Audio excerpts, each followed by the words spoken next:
Assalamualaikum warahmatullahi wabarakatuh. Shalom, Om Swastiastu, Namo Buddhaya, Salam Kebajikan. Perkenalkan, saya Mita Rusdiana Agustin, mahasiswi Pendidikan Sejarah FKIP UNS. Pada kesempatan kali ini, saya akan mengajak teman-teman semua untuk belajar tentang sejarah lokal yang ada di Surakarta. Untuk itu, yuk ikutin keseruan video ini sampai akhir. Masih ingatkah kalian mengenai perjuangan bangsa Indonesia dalam melawan para penjajah? Para pejuang bangsa sangatlah keras dalam memerangi penjajahan di tanah pertiwi ini. Darah, tenaga, harta, keluarga, bahkan nyawa mereka gelontorkan untuk dapat mencapai kata merdeka. Keadaan itu juga pernah terjadi di sini, di kota yang dijuluki sebagai kota budaya, yaitu kota Surakarta. Tepatnya pada tanggal 7 sampai 10 Agustus 1949, para tentara pelajar bersikeras mempertahankan kota Surakarta dari rebutan pasukan bantuan cadangan atau Green Cap Belanda. Peristiwa mencekam yang terjadi pada waktu itu merupakan salah satu rangkaian dari agresi militer Belanda yang kedua. Peristiwa ini dikenang dengan sebutan Serangan 4 Hari di Surakarta, dan jejaknya masih dapat kita temui, salah satunya di Monumen 45 Banjarsari. Monumen 45 Banjarsari dibangun pemerintah kota Surakarta pada 31 Oktober 1973 dan diresmikan oleh Gubernur Jawa Tengah kala itu, yaitu Bapak Suparjo Rustam pada tanggal 10 November 1976 untuk mengenang peristiwa Serangan Umum 4 Hari di Surakarta. Peristiwa Serangan Umum 4 Hari di Surakarta yang terjadi pada tanggal 7 sampai 10 Agustus 1949 dilatar belakangi oleh rasa muak yang dirasakan bangsa Indonesia atas tindakan Belanda yang selalu mengingkari perjanjian-perjanjian yang dibuat sebelumnya. Salah satu hasil perundingan Rumroyen adalah pengembalian pemerintahan RI ke Yogyakarta, membuat pasukan militer Belanda menyingkir dan berpindah ke batas kota, salah satunya yaitu kota Surakarta sebagai pangkalan militernya. Dalam perkiraan, pasukan Green Cap akan segera menuju ke Surakarta. Pada tanggal 3 Agustus, Mayor Ahmadi merapatkan barisan bersama koleganya untuk mempersiapkan terhadap dugaan terjadinya peristiwa besar yang dilakukan Belanda di Surakarta. Bersama koleganya, kemudian Ahmadi melakukan pertemuan di Gondangrejo untuk mempersiapkan peperangan. Keputusan ini tidak lepas mendapat arahan dari Gubernur Jenderal Gatot Subroto melalui surat perintahnya untuk melakukan penyerangan pada tanggal 7 Agustus 1949. Ya, dari segi seni dan arsitektur, adakah arti penting atau filosofi dari patung-patung yang ada di Monumen 45 Banjarsari ini, Mbak? Di monumen ini tergambar ada 3 pejuang ya. Yang pertama itu ada ulama yang membawa keris, kemudian yang kedua itu ada rakyat jelata ya, pejuang rakyat jelata, kemudian yang ketiga itu ada wanita yang membawa tas. Nah, hal ini itu mengartikan bahwa dalam serangan umum 4 hari Surakarta itu seluruh elemen masyarakat itu ikut serta gitu.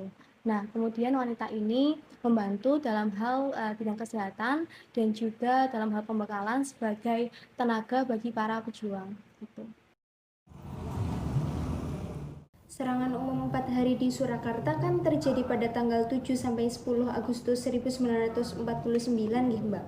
Namun mengapa nama monumen ini menjadi Monumen 45 Banjarsari?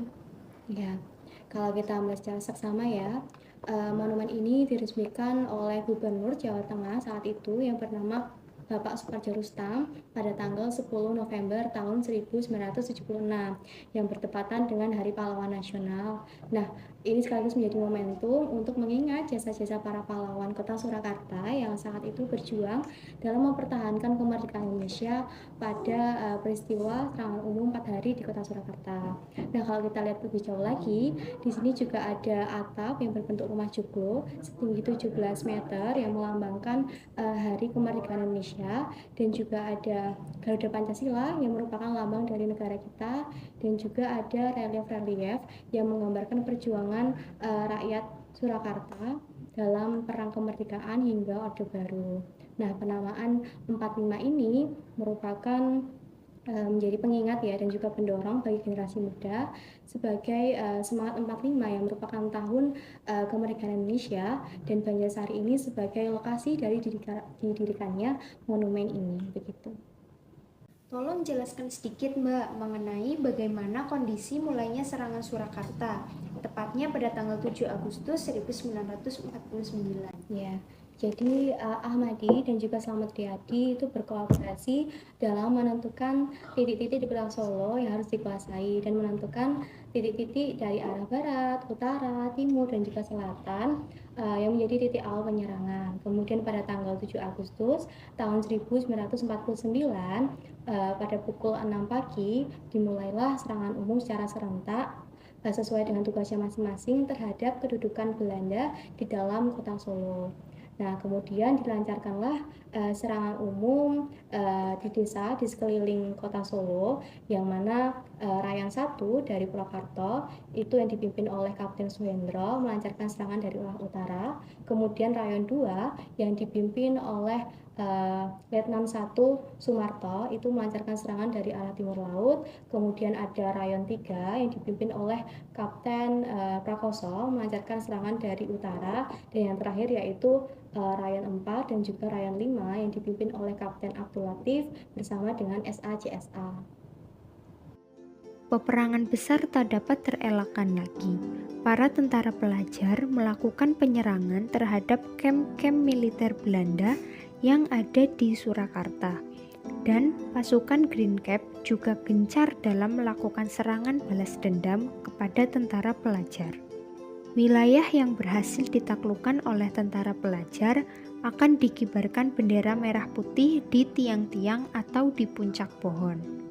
Letkol Slamet Riyadi mengeluarkan surat perintah susulan untuk mengadakan serangan perpisahan Afsheid Anfal ke kota Solo secara besar-besaran pada tanggal 10 Agustus 1949 dari jam 6 sampai jam 12 harus sudah selesai atau dalam kondisi gencatan senjata. Namun, pada tanggal 11 Agustus, mulai pukul 5, dalam suasana gencatan senjata, Green Cap melakukan pembunuhan secara brutal di beberapa wilayah seperti daerah Keraton, Jayengan, Pasar Kembang, Pasar Nongko, Pasar Gading, dan di sekitar Gor Satya Bakti Sriwedari. Di Pasar Nongko, dilatar belakangi oleh terbunuhnya 2 tentara Belanda, membuat Belanda melakukan serangan balas dendam dan melakukan penyerangan atau pembersihan dari Masjid Sholihin sampai Pasar Nongko dengan menembaki orang-orang pribumi yang ditemuinya.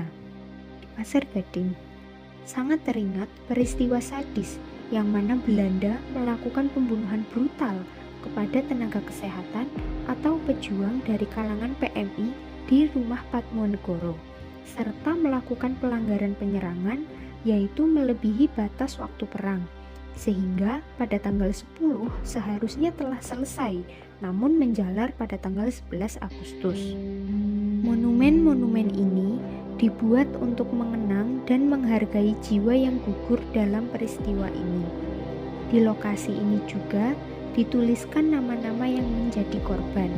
Meskipun sudah tertulis dalam prasasti, namun dalam kenyataannya masih banyak korban yang tidak dapat diidentifikasi dan tidak tertulis dalam prasasti di lokasi-lokasi monumen ini. Ya, jadi akibat dari pasukan Green Cap yang kewalahan menyerang tentara pelajar, tergambar pada tanggal 11 Agustus pada pukul 2 siang hingga pukul setengah 5 sore di Sumerdari yang sekarang itu Purimbaron. Akhirnya terjadilah perundingan antara Kauvan Ol dan juga Slamet Riyadi. Nah, dari perundingan tersebut tercapailah suatu kesepakatan bahwa tentara pelajar akan menyingkir sampai dengan batas kota dan juga Belanda akan menghentikan teror dan juga pembantaian. Nah, pada awalnya Mayor Ahmadi itu menolak karena merasa sudah bekerja keras dan hampir menguasai seluruh wilayah kota Surakarta. Tetapi akhirnya mengalah karena nasihat dari Gatot Subroto. Pada dasarnya, dalam peristiwa ini terdapat dua sudut pandang, yaitu dari kacamata bangsa Indonesia dan Belanda. Dari kacamata bangsa Indonesia, menganggap sebagai usaha mempertahankan Surakarta dari rebutan Belanda, mempertahankan Surakarta sebagai bagian dari NKRI yang berdaulat, dan menganggap Belanda sebagai penjajah, perebut, dan melanggar kesepakatan atau perjanjian yang sudah dilakukan pada masa lalu. Sedangkan menurut Belanda adalah sebagai gerakan polisionil atau penertiban kondisi dan bukanlah perebutan wilayah kembali, serta menganggap bahwa pejuang pribumi adalah pemberontak.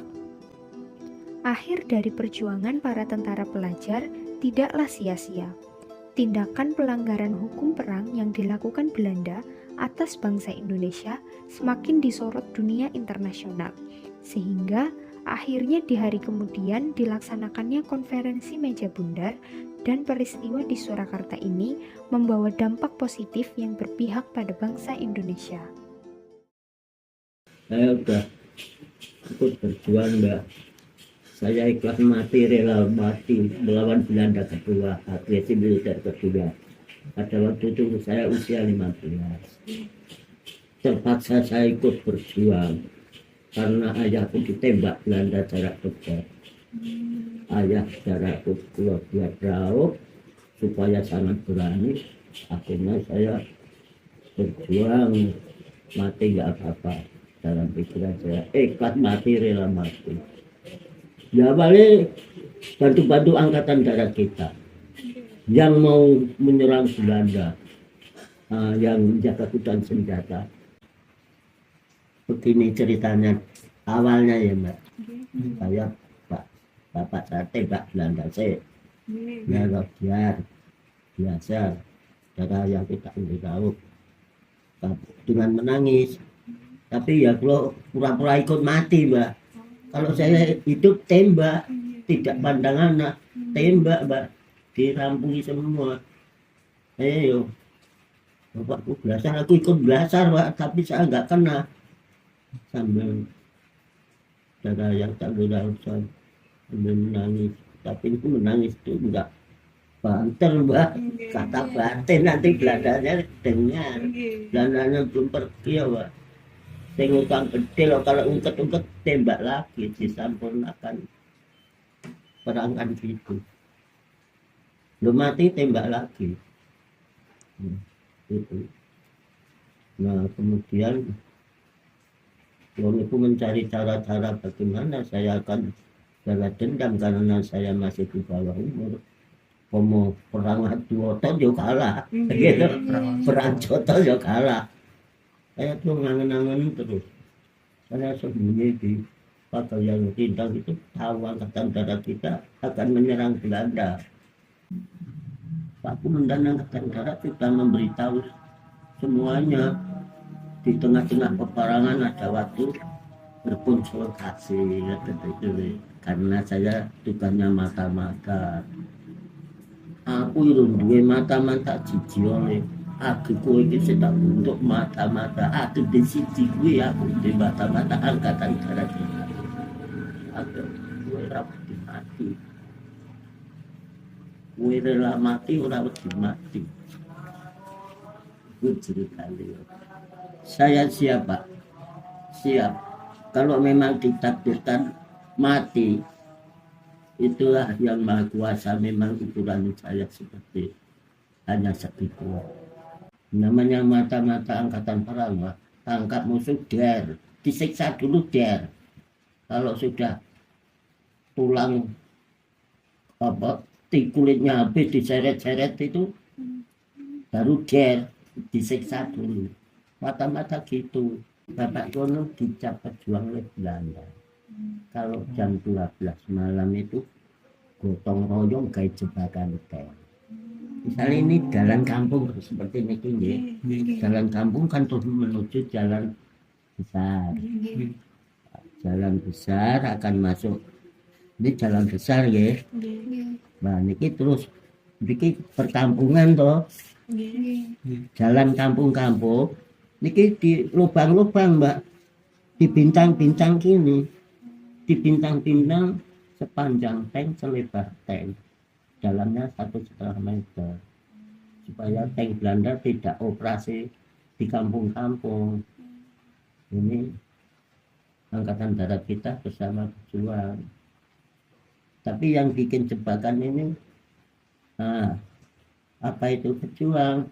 Angkatan Darat kita jaga di luar. Kalau ada antek Belanda atau Belandanya, begitu. Jadi dijaga. Ini berjuang yang bikin luka-luka ini. Kan ya makan waktu. Ini harus cepat. Apalagi mencari orang yang telah jadi mayat-mayat dibunuh Belanda. Dan telat ya ambil Mbak, dikubur masal Mbak, jadi satu. Gitu. Gotong royong terus dicari di mana ada mayat, terus ditapung, masuk ke dalam lubang satu. Dulu gitu.